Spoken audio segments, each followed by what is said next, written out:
Alyssa Aladef, Scott Beagle, Martin Duque Agriano, Nicholas Stewart, Aaron Feiss, Jamie Guttenberg, Chris Hickson, Luke Hoyer, Carol Laron, Gina Montalto, Joaquin Olivar, Alana Petty, Meadow Pollock, Helena Ramsey, Alexander Shader, Carmen Schutrup, Peter Wang. Unfortunately, none of the plans I'm announcing today will bring any of them back. But it's important to remember them. The 17 lives that were cut short and all the hopes and dreams that were ruined have changed our state forever. Florida will never be the same. Today, I'm announcing a major action plan. I'll be working with the legislature aggressively over the next 2 weeks to get it done. This week, we asked law enforcement leaders, education leaders, and health leaders from all over the state to drop what they were doing, clear their schedules, and immediately get up to Tallahassee for urgent conversations about what we can and must do to make our schools and communities safer. We must take care of our kids. I can tell you that everyone said yes, and they came and they got to work.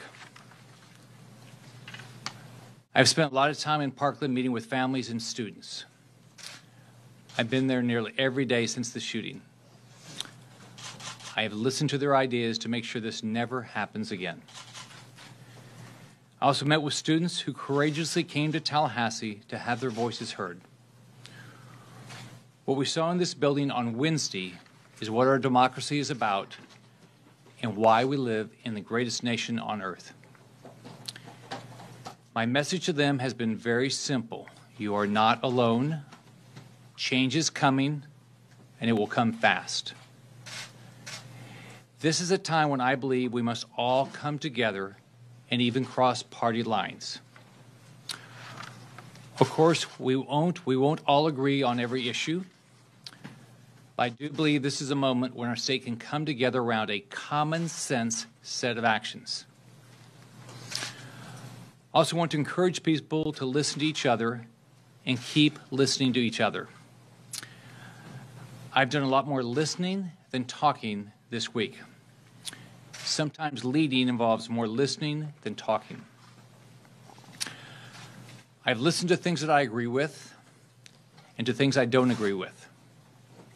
It's important to consider all viewpoints. I've broken my action plan down into 3 sections: gun laws, school safety, and mental health. We must get this done in the next 2 weeks. First, on guns. I want to make it virtually impossible for anyone who has mental issues to use a gun.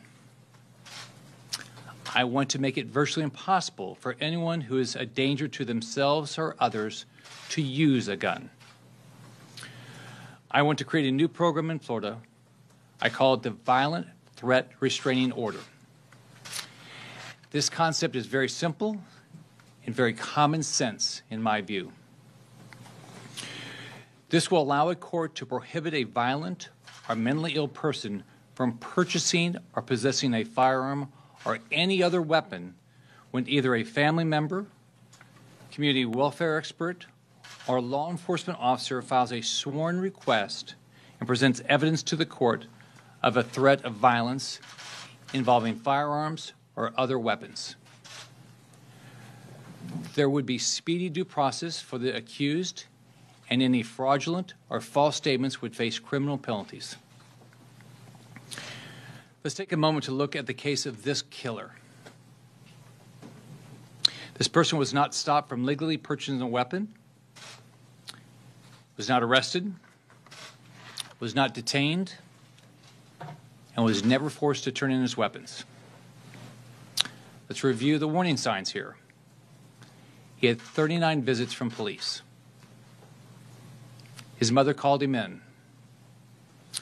DCF investigated. He was kicked out of school. He was known to students as a danger to shoot people. And he was reported to the FBI last month as a possible school shooter. And yet, he was never put on the list to be denied the ability to buy a gun. And his guns were never removed from him. We also strengthened gun purchase and possession restrictions for mentally ill individuals under the Baker Act. If a court involuntarily commits someone because they are a risk to themselves or others, they would be required to surrender all firearms and not regain their right to purchase or possess a firearm until a court hearing.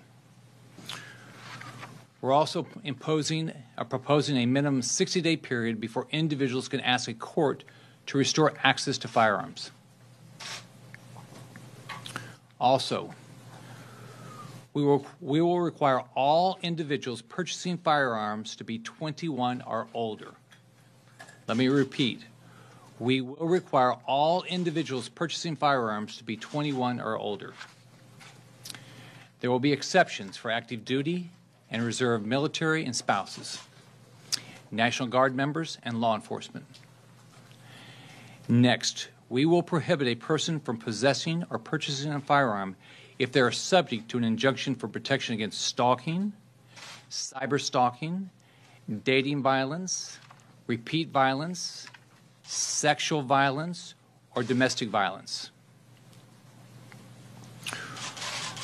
We will establish enhanced criminal penalties for threats to schools, like social media threats of shootings or bombings.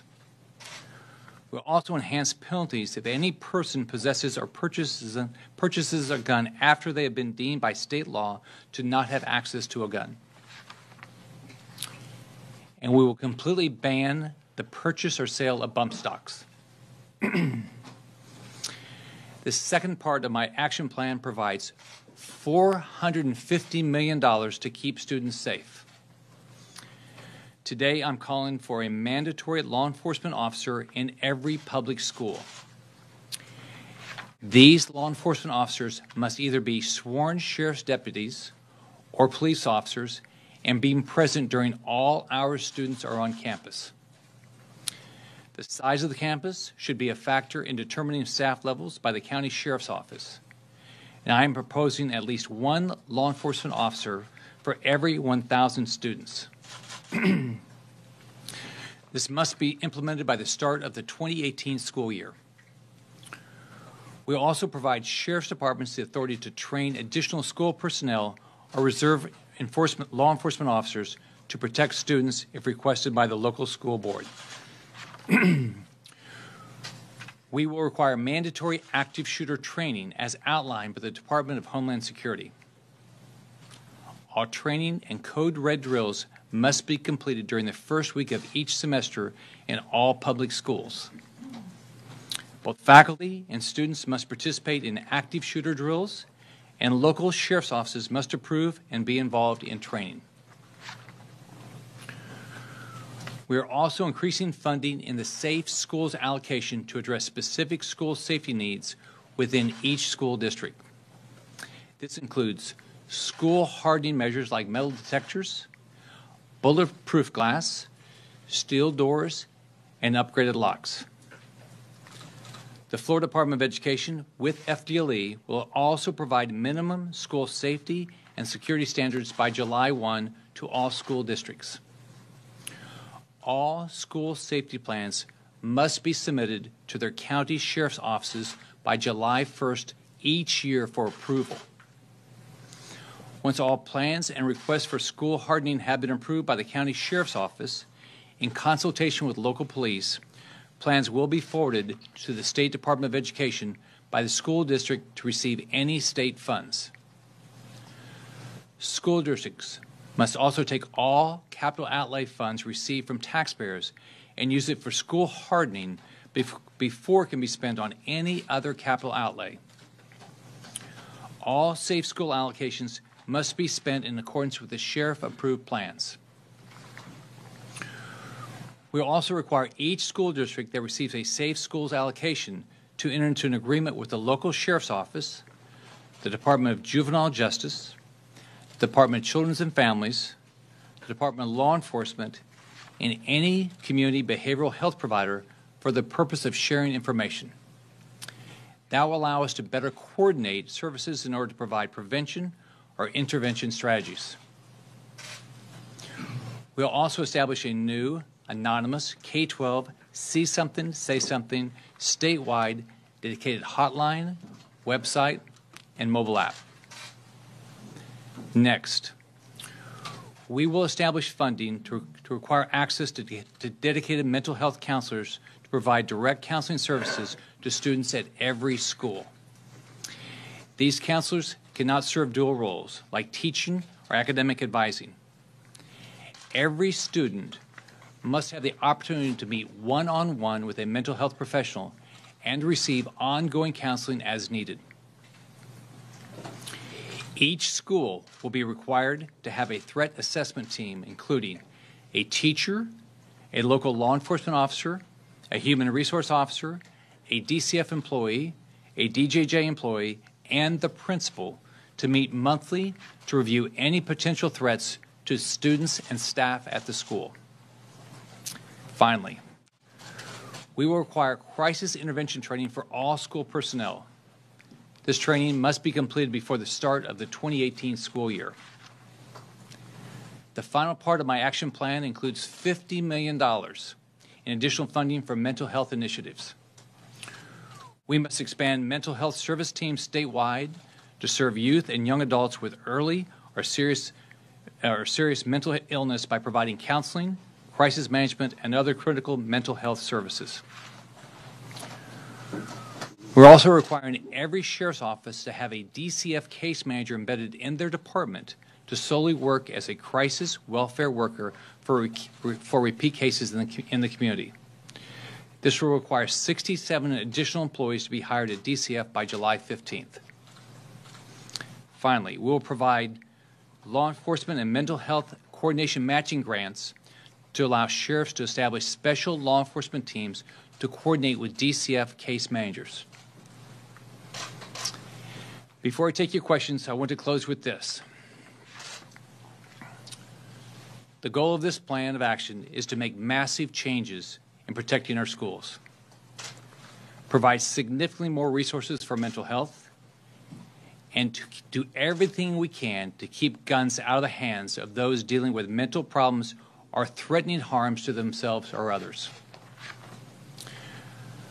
I know there are some who are advocating a mass takeaway of Second Amendment rights for all Americans. That is not the answer. Keeping guns away from dangerous people and people with mental illnesses is what we need to do. I do know that some are going to accuse me of unfairly stigmatizing those who struggle with mental illness. I reject that. I'm not asking them to wear a scarlet letter, nor am I unsympathetic to their plight. I have a family member who has dealt with these issues. It is hard on them, and it's hard on their family. But what I'm saying is no one with mental issues should have access to a gun. It's common sense. And it is in their own best interest, not to mention the interest of our communities. Much of what I'm proposing involves giving law enforcement the ability to stop people from harming themselves and others, while giving them the tools to keep our schools safe. We know for certain that we cannot simply rely on the current federal background check system. The killer should not have been able to purchase or even possess a weapon.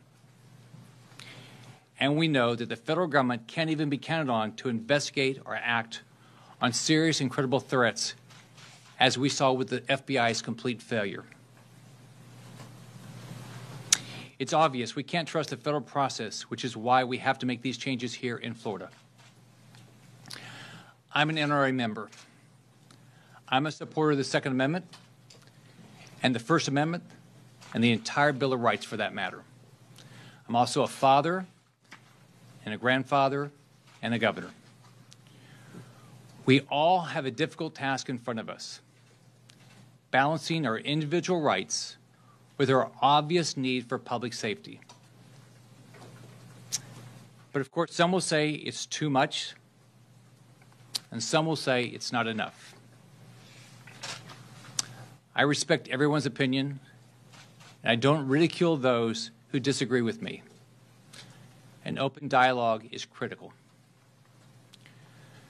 But I will not accept the old tired political notion that we don't have enough time to get anything done. Government does not have to be slow or lethargic.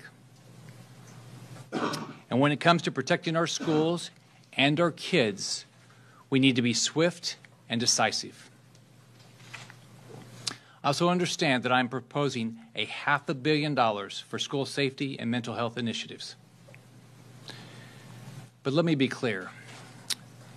There is nothing more important than the safety of our children. Our kids deserve nothing less. Fortunately, our economy is booming, and we have the resources to protect our schools and our students. And if providing this funding means we won't be able to cut taxes this year, so be it. If we have to give up some of the projects we all hold near and dear, so be it. We are all elected to come to Tallahassee to represent the best interest of Floridians.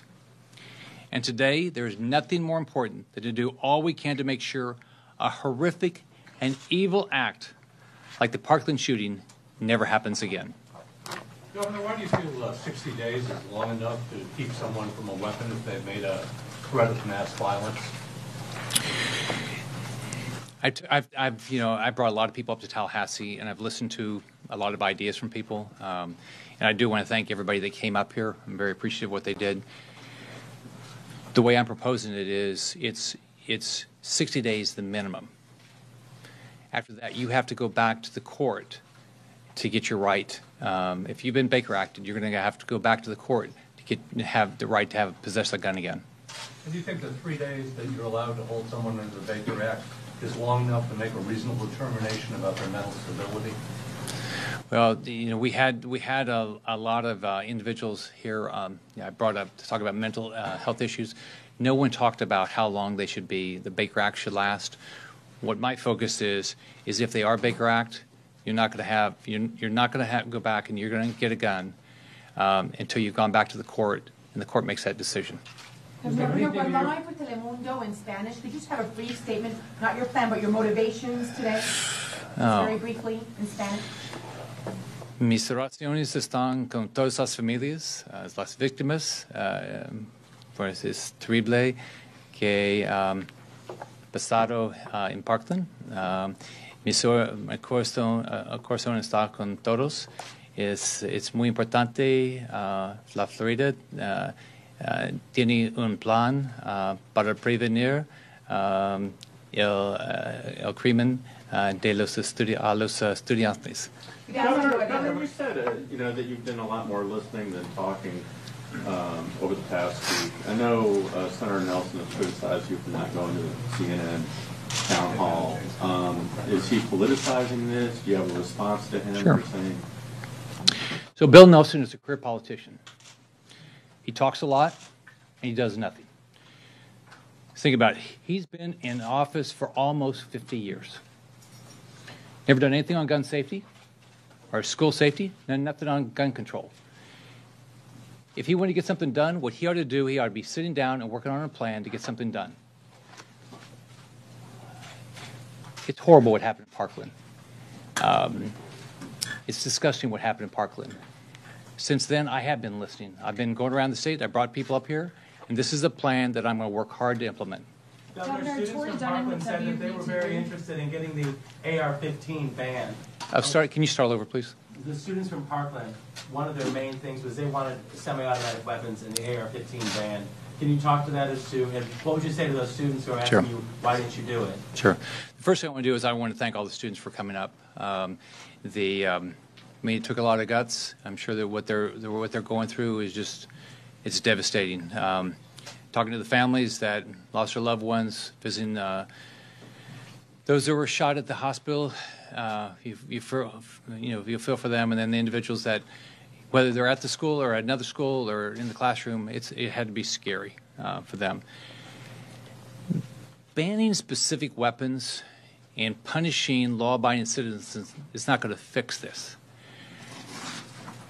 What we have to do is we have to really focus on the problem. We've got to take all weapons away from people with mental illness, people that are threatening themselves or threatening others. Let's think about the past. We had Timothy McVeigh killed 168 people with fertilizer. We've had people in New York City and in Europe use vehicles to kill people. What we've got to focus on is making sure weapons are not, people that have mental illness or want to threaten others do not have access to weapons. All weapons. Governor, legislators are talking about. Go ahead. Tori Dunn with WPTV here. There's been this notion that's come about of arming teachers in schools. The president has mentioned it. Do you agree with that? So, as you know, we had this conversation on Tuesday when the law enforcement came up. I disagree with arming the teachers. My focus is on bringing in law enforcement. I think you need to have individuals that are trained, well trained, and I think even when the law enforcement came up here, when we had our conversation, I think it was at the one later in the day at 5:30.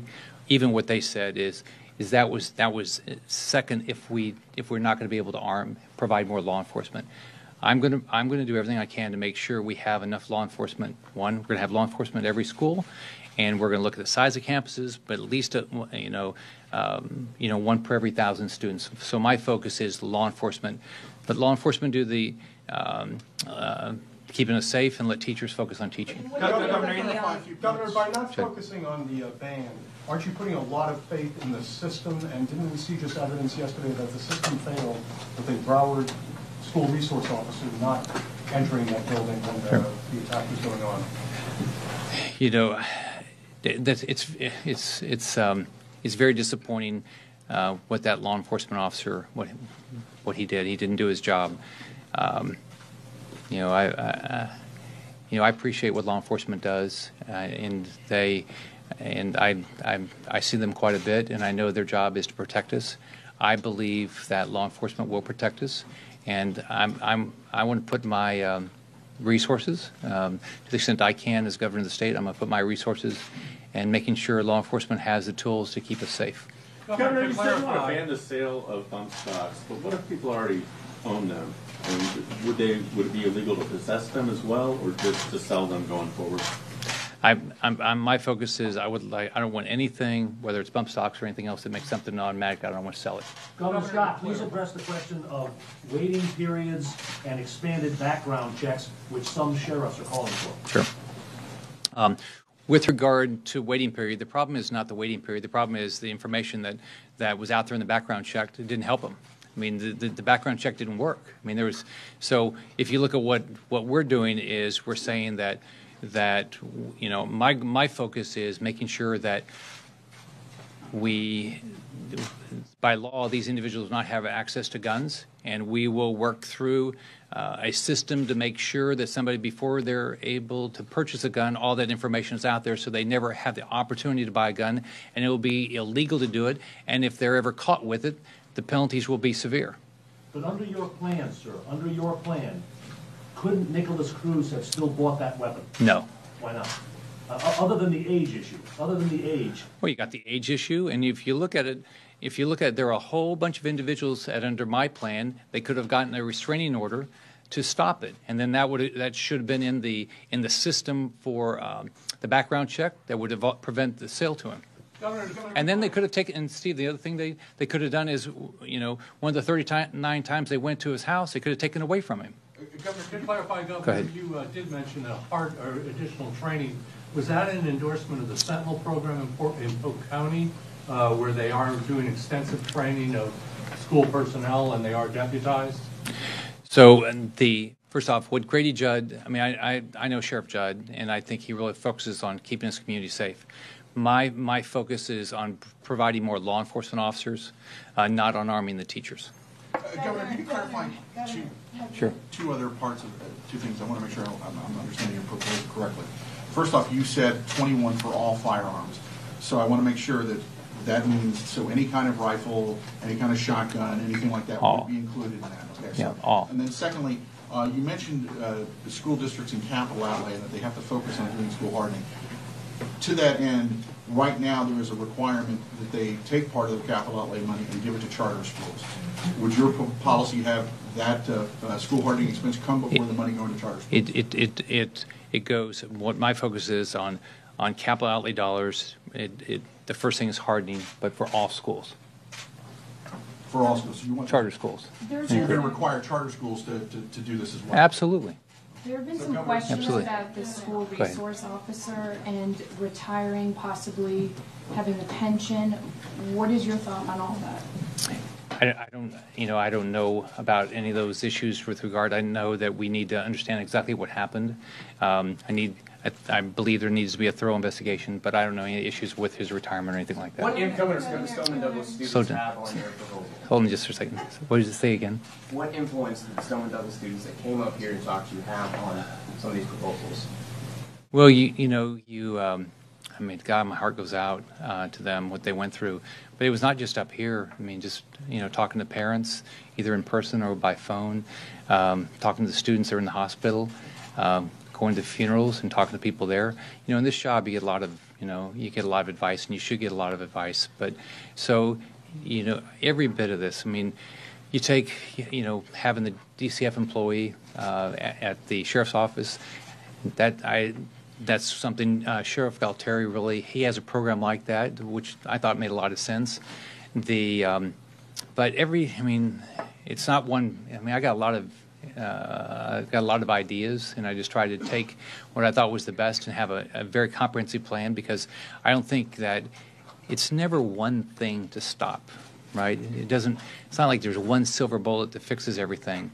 But I think you do all these things together, the more law enforcement, the sharing of information, the more mental health, the hardening, all these things together, it's going to make my goal is to make our schools safe. Go ahead. Thank you. Governor, have you spoken with Marion Hammer or anyone else from the NRA about your proposal? No. Or any of your staff? No. Are you concerned, or are you worried that this might be going too far for some of the NRA members? And they've objected to raising the age limits and not sure about some of the other elements. Look, I'm an NRA member, all right? I support the Second Amendment. I'm sure there's going to be NRA members that agree with me, and I'm sure there's NRA members that don't agree with me. But that's pretty much true with everything I do. I mean, there's people that agree with my policies and don't agree with my policies. I mean, that's. Governor, I'm a dad. I'm a granddad. I mean, as soon as this happened, I talked to my daughters. I said, you're, unfortunately, in your lifetime, you're going to have to teach your kids about this issue. When I grew up, we never even had to think about this issue. Yes, sir. So I just want to clarify: 21 to purchase or possess. So would a parent be able to say, purchase a gun for a child? If they want to take so, as an example, if they want to go hunting, they can still take somebody hunting, but they can't purchase a gun or own a gun. So they can or cannot legally possess a weapon before 21? Cannot. Governor, can you talk about high-capacity magazines? Did you consider limiting how many civilians should be able to get and have access to? Yep. I mean, I've gotten lots of ideas from people, and my belief that the things that are going to make a difference are going to be hardening our schools, providing the law enforcement, coordinating information, the mental health initiatives. The big thing is we've got to say The people that have mental illnesses, the people that threaten others or threaten themselves cannot have access to a gun. Governor Scott, DCF has made mistakes, and the Broward County Sheriff's deputy did yesterday. With that in mind, kind of at the state level, do you stand by your call for the FBI director to go away for some of the mistakes they had in this, for him to resign? Absolutely. I mean, Follow up on that, your thought process on that, considering the kind of mistakes at all levels we've seen now. well, let's look at DCF. 16 months ago, they went and followed their procedures. This was a case that they're worried whether the mother was abusing the child, and so they followed their procedures. It's ridiculous to think that's the same as the FBI having a tip a little more than a month before the shooter, a very specific tip, and they didn't do their job. Right? Who's held accountable? State level law enforcement had several interactions with them, though, right? Thanks, everybody. Governor Scott. Yes.